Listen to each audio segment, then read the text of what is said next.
Notes, grammar section.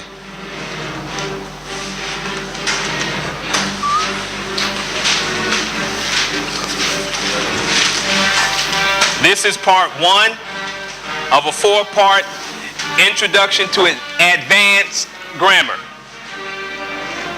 I like to say if you don't start right, you won't end right. And this definitely applies to this introduction.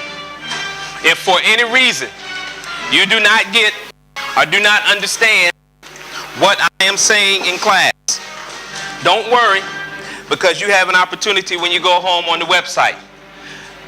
There's a four-part video going over this. There is a four-part audio going over this. And these presentations are online. So, any way you cut it, you definitely should get this introduction. Okay, what is grammar? Very simple. Grammar is a set of terms and concepts that are useful for describing language. And we're talking about any language here, not just English.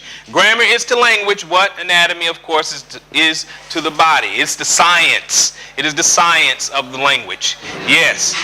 There are two types of grammar. You have prescriptive and descriptive.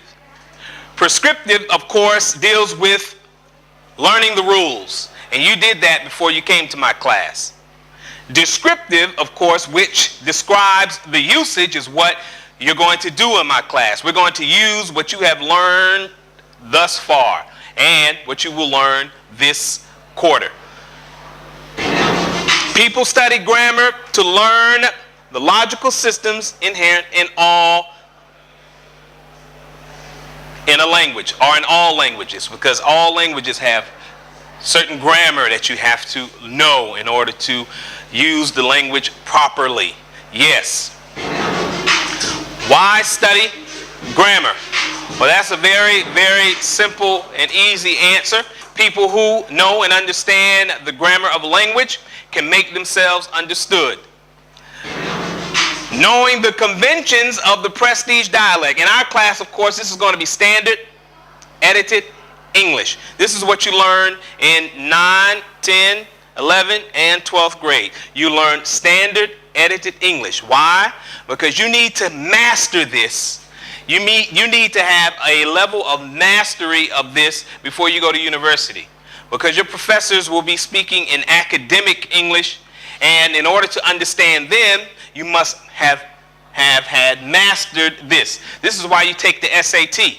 They want to measure how well you have mastered standard edited English. And that will give whatever university you go to an idea of how you're going to perform those first 2 years. This is why you take the Scholastic Aptitude Test, the SAT. And of course, without a doubt, it is important for establishing a good manner in the language. People who do not know standard grammatical rules often seem unintelligible to audiences, meaning that you can't quite understand what they are saying. A deep understanding of grammar and language makes learning, as well as possible future teachers teaching new concepts, much easier. Yes. Yes. I think we saw that. We don't need to see that this time. Okay. Well, there is no one right way to speak, nor any particular dialect necessarily better at communicating complex or abstract ideas. However, that's speaking, that's talking. Writing is a bit different. Yes, there is a right way to write and a wrong way to write. You can get away with certain things when it comes to the language with speaking, because the person you're talking to is going to allow that because they can understand what you're saying. However, when you're writing, it's not the same. There is a right way to write and a wrong way to write.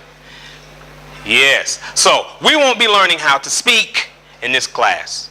We will be learning how to write in this class, because as for a 12th grader, it is much, much more important for you to learn how to write than it is for you to learn how to talk at this age. Because I don't know how many have already taken the SAT, but if you notice, they don't have a speaking section where someone, measures how well you can talk. Not at all. I don't know. It was different when I took the SAT. Do they have a speaking section now? No? Okay, all right. So, very interesting. Standard English, standard edited English, and academic English. These are all the prestige dialects with political ramifications. You have to understand this one to understand this one to understand this one.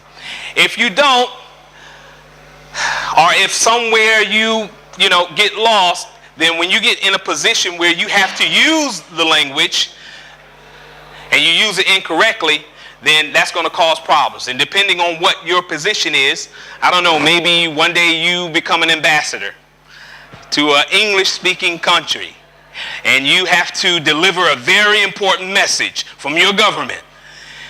Well, if you didn't do what you were supposed to do in high school and you didn't really learn the language, and you go deliver that message, and a few hours later that country is bombing your country, then it's quite obvious that you didn't deliver the message the way you were supposed to because of your lack of understanding of the language. So that's what they mean by political ramifications.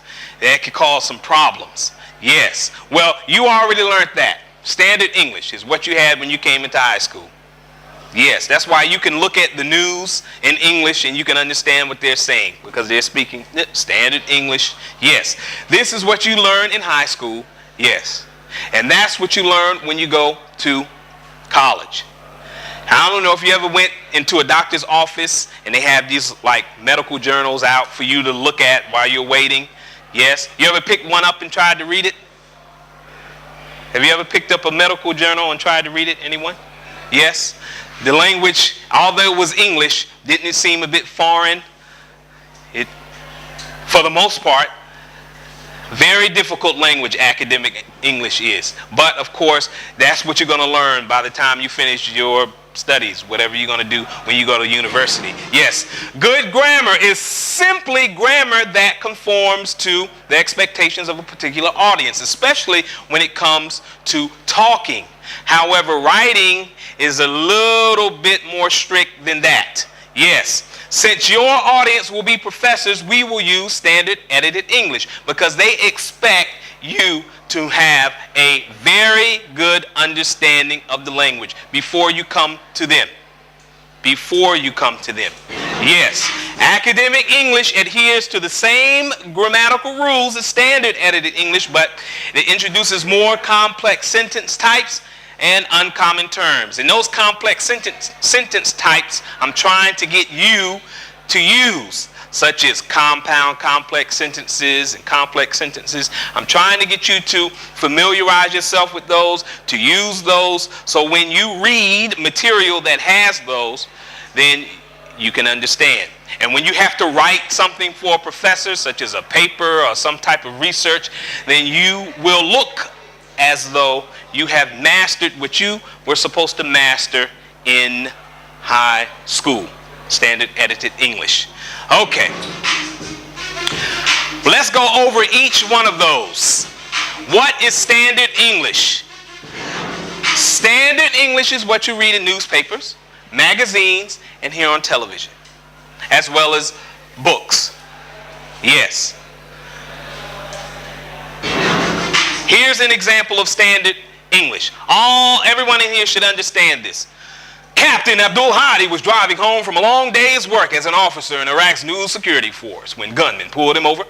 2 white Oldsmobiles screeched around his Nissan pickup, and 4 men armed with AK-47 machine guns grabbed Hadi, blindfolded him, and stuffed him in the back into the trunk of a car. We can all understand that. Yes? Yes, we understand. Is there anyone in here that didn't understand or doesn't understand what's going on in this little paragraph here?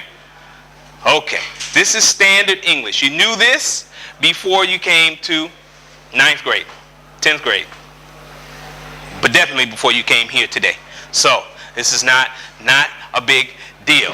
Well, standard English is characterized by a clear, direct tone and fairly simple sentence structures. Fairly simple. Simple sentences, compound sentences. And that's what we mean by simple sentence structure.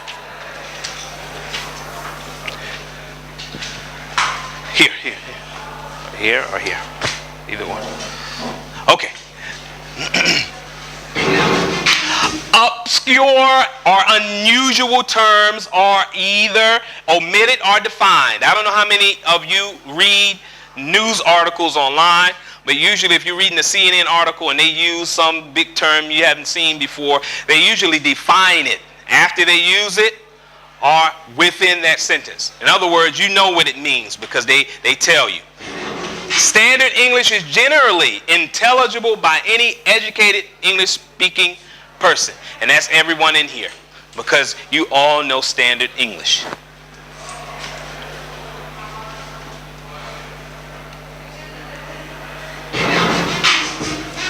Right along. Now, academic English, you already know what it is. That's what you're learning now. I'm sorry. Standard edited English, you already know what it is because that's what you're learning now. Let's talk about academic English. Academic English is encountered in scholarly monographs, journal articles, and academic conferences. I don't know how many of you are going to aspire to be specialists in whatever field you're going to go into. Well, there's going to come a time when you're going to have to go to a conference of your peers, other specialists. And you're going to get up and you're going to talk to them about whatever it is. And you're going to speak in academic English. And everyone is going to understand you. Because if you don't speak in academic English, then they're going to wonder, well, how did he become a specialist? He doesn't even know what he's talking about. They're going to expect this level of English from you. Yes. Also, if you become a specialist, you're going to write in journal articles. I don't know, the medical journals, engineering journals, whatever your field is, they usually have these magazines, especially for those people.